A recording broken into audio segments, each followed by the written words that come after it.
Hey y'all, normally I'd be talking about come on in, but shoot, come on into this card because today I am doing a card talk, a card conversation, y'all. Um, I had stuff to do. I got to go to work. I do a bunch of stuff, but I want to get on here and talk to y'all about this Married to Medicine. Did y'all see it? I know everybody don't watch it, but I still want to talk about it. Shoot, it's raining like cats and dogs out here in California. What was that song that says, it never rains in Southern California? Well, shoot, it's raining today. It's raining a lot today. But did y'all watch Married to Medicine with Sweet Tea? So here's my thing, y'all. Y'all know, any of you that watch my earlier videos, I really don't do videos every week of Married to Medicine. I do watch it. Sometimes I watch it late, but I do watch it. But here's the thing. Y'all know I like Sweet Tea. I was happy that she came on the show this year. But these last couple of episodes, when we've been talking about her female part problems, I've been getting the feeling that did Sweet Tea, I don't want to say trap Dr. G, because she ain't pregnant or nothing, but did she trick him? Did she trick him? And when I say trick him, I mean, she, I think, is one of the best actresses because she sat up there in that doctor's office and tried to pretend like it was the first time she had ever heard she had fibroids, big fibroids, endometriosis. And this week, we done found out she got another problem with her lymph nodes, sarcoidosis or something. I don't know. I'm probably saying it all wrong. But any of y'all that have had fibroids, which is myself, any of you who've had a surgery for fibroids, which is myself, a lot of black women, maybe that's what Dr. Jackie needs to be talking about. She'll be doing public service announcement about maternal mortality rate, which I think is good. And she's educating me. I didn't know that 75% of mortality deaths of women were black women. I did not know the number was that high. So I do give her kudos for educating us on that sort of stat and things like that. But another one that's really horrible is the number of black women that get fibroids. And I know people would say, oh, it's the black women's diet, is the diet and that. It's more than that because I have fibroids. And I know other friends that have fibroids who are vegetarians, and people try to say, oh, it's your diet, you eat too much meat, you eat too much fat. I do know that fibroids feed off of estrogen. They feed off estrogen. I do know that. And anything that increases estrogen in your body will make your fibroids worse. So the real culprit is the estrogen. Let's be truthful about that. They feed off estrogen and they need blood supply. Those are the two main things. Certain foods may increase your estrogen levels. So sugar increases your estrogen level. So if you eat a lot of sugar, that's going to also increase your estrogen levels. If you eat meats that have a lot of hormones in them, you know, they put so many hormones in this food that we eat, the beef and everything. Hormones are in everything. Hormones are in beauty products. Hormones are in everything. So we're constantly taking in, when I say hormones, I should be saying estrogen. We're constantly taking in estrogen. And that's what fibroids feed off of, estrogen. Hopefully I said that right earlier. They feed off estrogen. And the more estrogen you put in your body, the more your fibroids can eat and get bigger and bigger and bigger. So if you do have fibroids, one of the first things you do want to do is try to decrease as much estrogen as you can in your body. And then also help your body process the estrogen that it already has. I used to take like DIM, dimethyl, something like that. That helped. There's a lot of herbs you can use to help cleanse your body of excess estrogen. But you know what? Sometimes your body needs some estrogen, so you can be trying to get rid of it all you want through your diet and your foods. But I think there's a thing with black women where we just produce a lot of estrogen. I do. And I think that needs to be studied because you don't hear a lot of white women getting fibroids, and you hear a lot of black women eat very, very healthy and they still get fibroids. I think it has to do something with the genetic makeup of black women, that we may be more prone to have a lot more estrogen in our body than other races, and then that's also what the fibroids like. But I want to get on this thing about Sweet Tea because the thing about Sweet Tea is that when you have had fibroids, and she even has endometriosis. There is no way she's just now finding out about that. Any person who goes and gets a yearly pap smear, anything, the doctors don't need to do no type of exam. They can feel your fibroids and be like, you got fibroids. They can't tell you how many you got. You know, they may need to do an ultrasound for that. But just a regular old pap smear, when you go into your OBGYN, they've told you you have fibroids. And if you bleed like that and you in pain like that, you already knew. So what I'm getting to is that I think Sweet Tea already knew before she had issues with her lady parts, and she had to have known that it could affect her ability to have a child. I'm not saying she can't have one, but she had to know that it was a risk factor. And for her to be dropping down in Dr. G's email, text, whatever you want to call it, DMs when she did it, and putting the baby emoji there, like, I can give you what you want. Because we all know that one of the main reasons why Dr. G and I'm about to call her Phaedra. What's her name? Dr. G and whatever. Y'all know her name. One of the main reasons why they didn't get along or go do well is because one is they had a lot of marital problems, but two is I don't think Quad, that's her name, Quad, I don't think Quad really wanted to have kids, y'all. Let me tell you the truth. I don't think that she wanted to really have kids. I think, yeah, it sealed the deal not having no kids once she was having problems in the marriage. But I don't think that Quad really wanted to have kids anyway. I think she was stalling very early in the marriage. I don't think that she wanted to have kids because in my eyes, if you really want to have kids and you're in a marriage and they were married for 7 years, I don't know. I think a lot of women would have gone on and had their baby because they would have thought, you know what? I am in a marriage. This man will probably be a good father. He's going to provide for the child. And I want a child, and I know I'm getting to the end of my childbearing years. I think a lot of women would have still gone and had a child, even with the marriage not being 100% intact. I ain't gonna lie. Even with the marriage not being 100% intact, I think she would have had children. So I don't even think Quad wanted to have kids, first of all. That's just my personal opinion. But then for Sweet Tea to have watched all those seasons, knew exactly what Dr. G's soft spot was. And let me tell you, she poked right on that soft spot and told him exactly what he wanted to hear. I'll give you what you want. I'll give you that baby. And Sweet Tea knew that she had fertility issues. Sweet Tea had fertility issues. So you know what? Now you look back on this and you start talking about who got the better deal. Who got the better deal? Now, when I did a video, I think I was doing a video on Ready to Love, and one of the girls on Ready to Love, her name was Koisha this season. Y'all know her, Koisha. Remember Koisha was talking about, she was talking about, oh, I married this man, and shortly after I married the man, I found out that he had 4 kids. And I said, nah, that ain't the whole story. That is not the whole story. You turned a blind eye. And everybody was dropping down in my comments talking about men lie, men lie. Men will lie and tell you, won't tell you about kids, family have kids. And I said, that's not what I'm saying. I know men will lie. I know that that man could have tried to cover up the kids that he had. But my point of the matter is that if you do your own level of due diligence, even if they're trying to cover up, you would discover it. If you did your part, you would discover it. That's what I'm saying.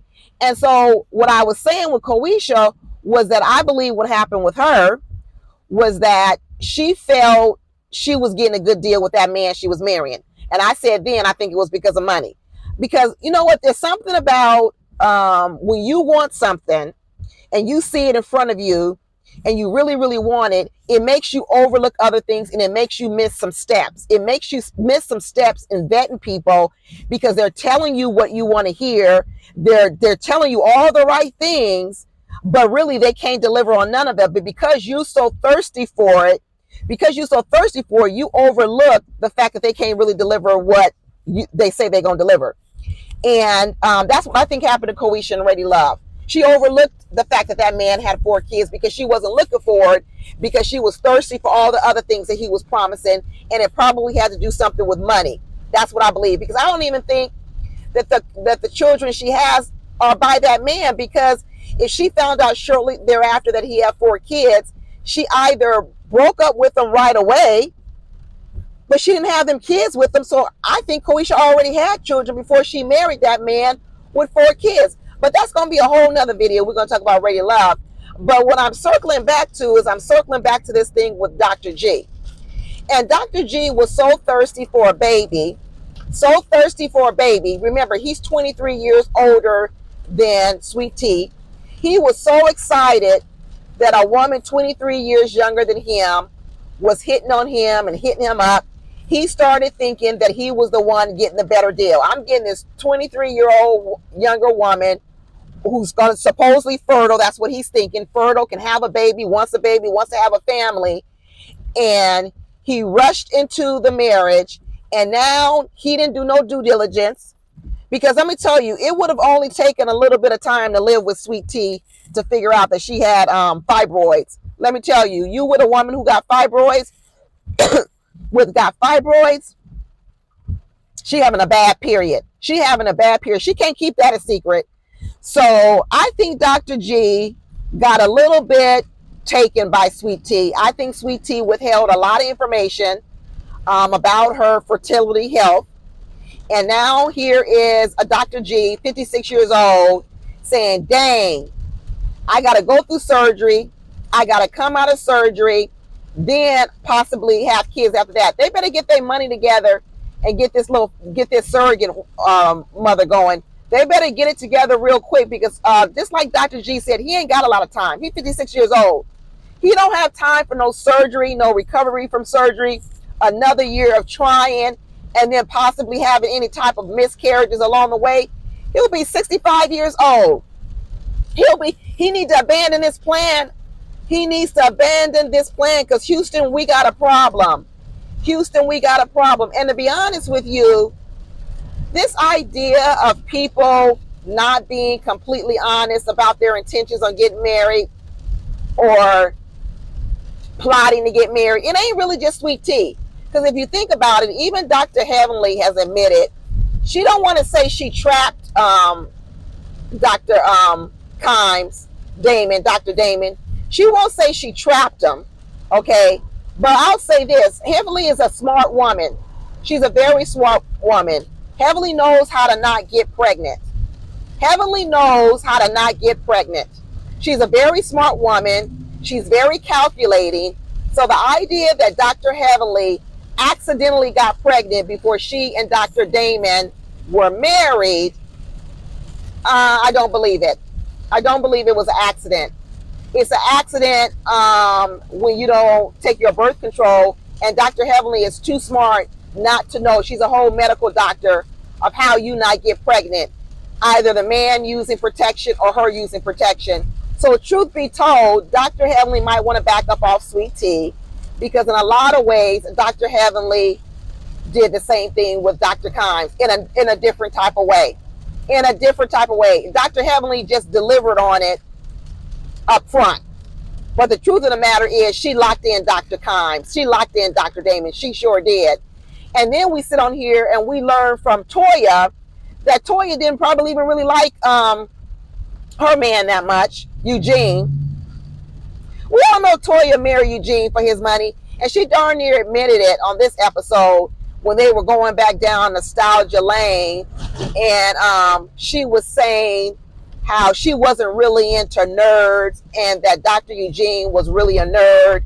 So then if you weren't really into nerds and you didn't like nerds, then I'm still trying to figure out what eventually put her over the top to marry Dr. Eugene. Because just like she said this episode, what do we have in common? What does she and Dr. Eugene have in common? And we've seen over the years that they don't necessarily have a whole lot of things in common. I think what they have in common is family, which is important. They both love their kids. They both want a family. But in the things that Toya likes to do, because Toya is a little bit more hood-like. She's a little bit more street-like. like a little bit more hood life. I think she's grown up a lot in this series. She has grown up.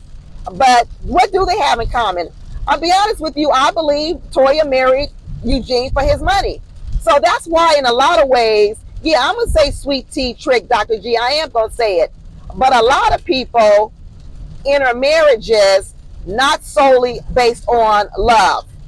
They enter marriages not solely based on love. They enter marriages also because it's something that they want in their life, and it's something that is going to provide in their life, and it makes them overlook other things. That's why, you know, when I hear all these women talking about I'm not selling, the decision to get married is more than does he have muscles and how good he looks. Because you need a lot of components to even make a marriage work. You really do need a lot of components. And I think sometimes people, when they're picking their partners off of really superficial things that really aren't going to help the marriage down the line. So now you got Toya over here where she and Eugene are going to have to figure out what they have in common, because pretty soon that what they have in common are the kids and the boys. When they leave, what's going to keep Toya excited and happy? Because Eugene ain't gonna be running the streets like that and doing all that kind of stuff. And to be honest with you, some of the stuff that Toya was complaining about, she need to get in line with all the other wives. Get in line with all the other wives. Where are the other married women out here today? Listen to me complaining about how your husbands don't plan no good dates or plan enough fun activities. Please. I was just at brunch yesterday with one of my girlfriends. Yes, one of my girlfriends, brunch, not my husband. And we were both talking about the same thing. And she was talking about her husband doesn't plan any good dates or anything. But when he does plan the good dates, they always miss some critical component. Like she was telling me the story of they had gone down in San Diego to some kind of concert or jazz concert, and they got down there and he didn't even have no hotel room booked. He completely forgot to book the hotel room. He got the concert tickets, forgot to book the hotel room, and they ended up having to be in some flea bag motel because all the rooms were booked. She was pissed. But this is why women stop having men plan shit, because you have them plan stuff and then the stuff turn out all wrong. You like, forget this, I plan my own stuff. I'll use his money, I'll use his credit card, I'll do whatever, but I'm gonna make sure I'm gonna plan the trip myself. I have to say, that's what I do. I plan the trip. I make sure I have a hotel I like. I make sure I have the flight I like. I make sure I have the seat on the flight I like. And then when we get there, I leave other things for my husband to plan. Maybe he can plan where we're gonna go to dinner that night. Maybe he can plan what activity or excursion we might do. But the big stuff, like the actual where we gonna go, where we gonna stay, nah, I don't leave that up to my husband no more, because I've been too many places with my husband and I'd be like, this shit ain't even good. You should have booked this long time ago. Or he waits so long to book, he ends up paying twice as much money, and that pisses me off too, because I'm like, you know what, your money is my money is your money, we sharing money. And when you overpaying for reservations because you took so long to make the reservation, that would piss me off too. So I don't know, Toya's complaint really is a complaint that a lot of women have. I guess she can complain, but she might want to complain and do something different. She at home, the boys is at school most of the day. She got time to plan some activities and put some things together on their social calendar. Toya is complaining about stuff that she need to realize she need to stop complaining about. She really does. But, ooh, look at that person over there. I tell you, there's people out here in this rain. They're out here driving crazy, y'all. That's why I ain't looking at the camera too much, because I ain't trying to have no accident out here in these streets. Because Californians, they don't know how to drive in rain. I'm going to tell you that. It'd be a little bit of rain on the street, and Californians, man, we get crazy. And the other part is some people try to still really speed a lot when the weather's bad. They still be trying to drive the same speed, and they don't know how to handle their cars. They be sliding out everything out here in California. So I'm taking my time, and although I'm talking to y'all, I ain't looking at the camera that much. But what else happened in the episode? Oh, I know what else. They was talking about that Ozempic in the episode, y'all, and how everybody's taking it as a weight loss drug. What do y'all think of that? Because this is what I'm thinking. I understand that diabetics need the medication, and that supposedly there was a shortage of the medication and it was becoming tough for the diabetics to get their medicine. But I think a lot of the shortage, I don't think the shortage is as bad. And I think the manufacturer of the drug says there shouldn't be any shortage at all within the next couple of months. So it sounds like the pharmaceutical company is catching up with the demand. But I really don't have no problem with people taking that drug to help lose weight, because I think the complications from a lot of the extra weight is worse than the side effects of the Ozempic. I know a couple of people who took the drug, and let me tell you, they look fantastic. I don't think it's for women who only want to lose like 10 pounds like me. I might want to lose 10 pounds, 5 to 10 pounds. I always want to lose 5 to 10 pounds. But I don't think that is necessarily for women like that. But I think once you get to be over, I want to say like 30 pounds overweight, 40 pounds overweight, I think it's a good idea for you to talk to your doctor and take the drug, especially if you got other things going on like pre-diabetes, high A1C, sugar levels, cholesterol, all that kind of stuff.